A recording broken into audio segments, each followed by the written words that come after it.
베를린 브란덴부르크 부동산 투자지역, 독일 부동산 투자 시리즈 08. 수요, 인프라, 세부 입지와 장기적인 개발 잠재력. 베를린과 브란덴부르크주는 하나의 수도권 경제지역을 형성하고 있지만 부동산 시장은 결코 동일하지 않다. 베를린은 유럽 주요 도시로서의 경제력, 국제적인 인지도와 높은 인구 밀도를 갖추고 있다. 베를린을 둘러싼 브란덴부르크 지역은 더 넓은 개발용지, 상업지역, 물류거점과 성장하는 주거지역을 제공한다. 한국 투자자에게 이러한 조합은 다양한 투자 기회를 만들 수 있다. 그러나 투자 성과는 베를린이라는 일반적인 명성보다 적절한 부동산 유형, 이용 계획과 구체적인 세부 입지를 선택하는 데 달려 있다. 베를린은 독일의 정치 수도 그 이상이다. 베를린에는 독일 연방정부와 의회가 자리 잡고 있지만 베를린의 경제적 중요성은 공공행정에만 국한되지 않는다. 베를린은 정보기술, 생명과학, 의료, 미디어, 창조산업, 모빌리티와 전문 서비스 분야의 주요 거점이다. 대학과 연구기관, 국제적인 전문 인력과 스타트업 생태계는 사무실, 연구시설, 상업공간과 주택에 대한 수요를 뒷받침한다.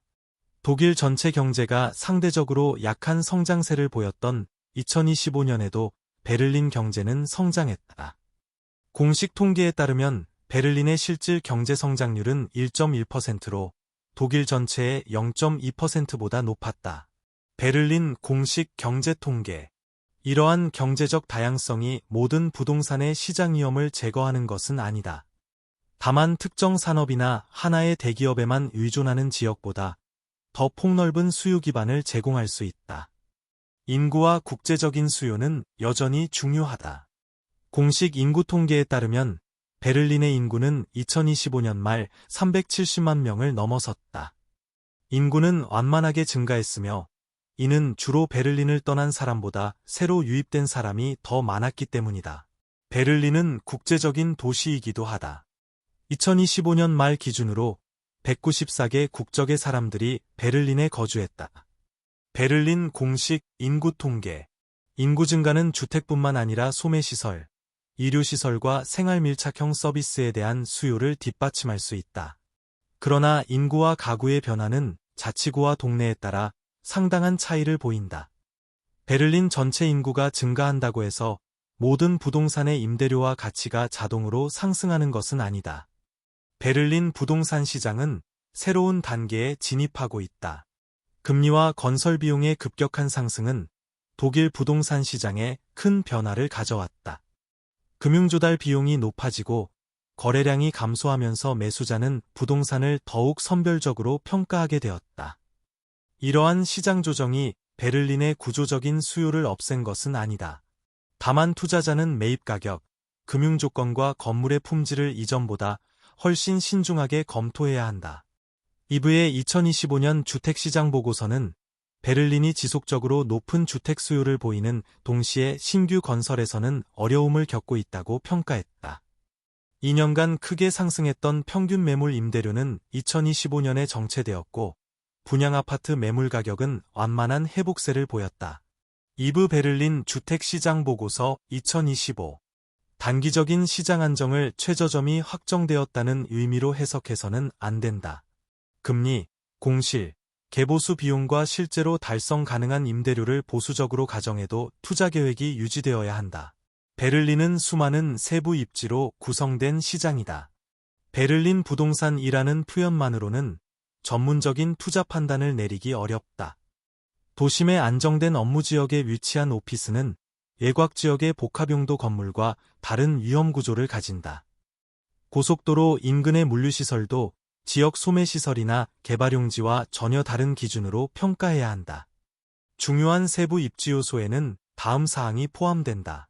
대중교통과 도로 접근성, 업무 중심지 및 대학과의 거리, 인구와 가구 수의 변화, 주변의 상업 및 산업 구조, 경쟁 개발 사업과 공급 가능한 공간, 도시계획 및 건축법상 조건, 지역 임대료와 공실률, 향후 다른 용도로 전환할 수 있는 가능성.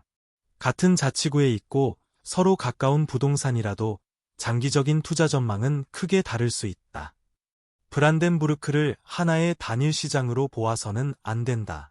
브란덴부르크주는 베를린을 둘러싸고 있지만 그 안에는 경제와 인구 구조가 서로 다른 여러 지역이 존재한다. 베를린과 가까운 지방자치단체는 통근 인구, 주택 수요, 기업 이전과 교통망 확충의 혜택을 받을 수 있다. 반면 베를린에서 멀리 떨어진 지역은 다른 경제적, 인구학적 흐름을 보일 수 있다. 공식 통계에서도 이러한 차이가 확인된다. 2024년 베를린 인접지역의 인구는 증가했지만 더 멀리 떨어진 광역권에서는 전체적으로 인구가 감소했다. 브란덴부르크 공식 인구 통계. 따라서 브란덴부르크라는 지명만으로는 투자 대상을 평가할 수 없다. 해당 도시와 부지의 교통 접근성, 도시계획, 주요 고용주, 인프라와 실제 지역 수요를 개별적으로 검토해야 한다. 공항 지역은 독자적인 투자축을 형성한다. 베를린 브란덴부르크 국제공항, 베르,은 단순한 교통시설이 아니다. 공항은 수도권 남동부 개발축의 중심 요소이기도 하다. 공항 주변 지역은 물류시설, 호텔, 사무실, 경공업, 데이터 관련 시설과 공항 서비스용 부동산에 적합할 가능성이 있다. 2025년에는 약 2,610만 명의 승객이 베르 공항을 이용했다. 베르 공항 2025년 연차 보고서. 그러나 단순히 공항과 가깝다는 이유만으로 투자 성공이 보장되는 것은 아니다. 도로와 철도 연결, 소음 규제, 도시계획, 경쟁 개발 사업, 전력 및 기반시설 용량과 실제 임차 수요를 검토해야 한다. 공항 지역으로 홍보되는 부지라도 실제 접근성이 좋지 않을 수 있다. 부동산 유형마다 필요한 입지 조건이 다르다. 베를린과 브란덴부르크에서는 다양한 부동산 유형에 투자할 수 있지만 각 유형은 서로 다른 시장 논리를 가진다. 오피스 투자는 대중교통, 건물의 품질과 에너지 효율, 유연한 공간 구성 및 지역 고용 시장의 경쟁력에 영향을 받는다. 물류시설과 경공업 부동산은 고속도로 접근성, 화물차 진입, 적합한 토지, 충분한 전력 공급과 고객 근로자까지의 현실적인 거리가 중요하다. 주거용 부동산은 가구 구조, 임대료 부담 능력, 학교, 생활 편의시설과 임대료 관련 법적 제한을 고려해야 한다.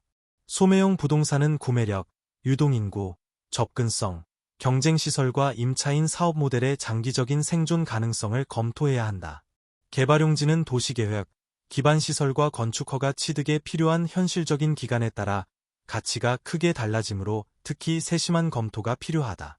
인프라는 가치를 만들 수 있지만 현실적인 판단이 필요하다. 새로운 철도 노선, 대중교통 개선, 도로, 학교와 상업 개발은 장기적으로 해당 지역의 가치를 높일 수 있다. 그러나 투자자는 다음 사항을 구분해야 한다. 이미 운영 중인 인프라, 자금과 인허가가 확보된 사업, 정치적으로 계획되었지만 아직 확정되지 않은 사업, 홍보 단계에만 머물러 있는 개발 구상. 향후 교통 연결이 개선되면 부지의 잠재력이 높아질 수 있지만 사업이 수년간 지연되면 전체 투자 계획이 달라질 수 있다. 따라서 매입 가격은 원칙적으로 현재 존재하는 입지 조건을 기준으로 산정해야 한다.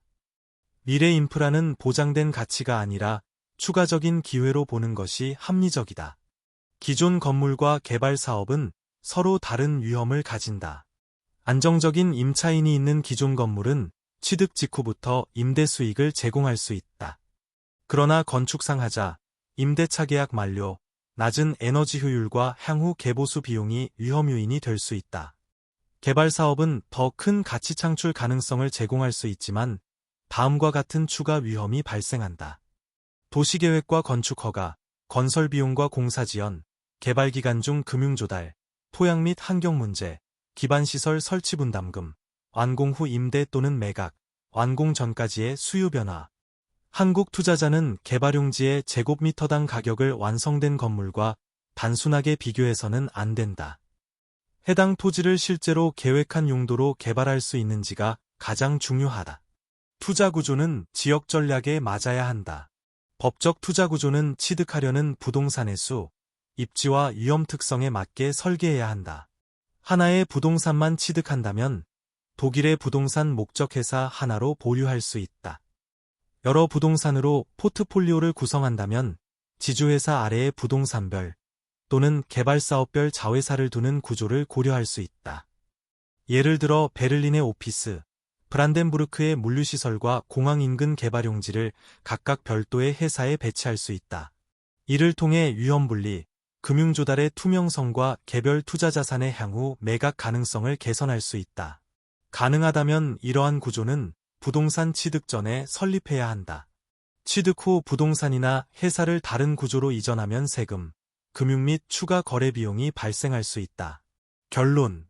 베를린과 브란덴부르크는 국제 투자자에게 대도시 수요, 국제적인 기업 활동, 인프라와 개발 가능한 토지를 함께 제공한다.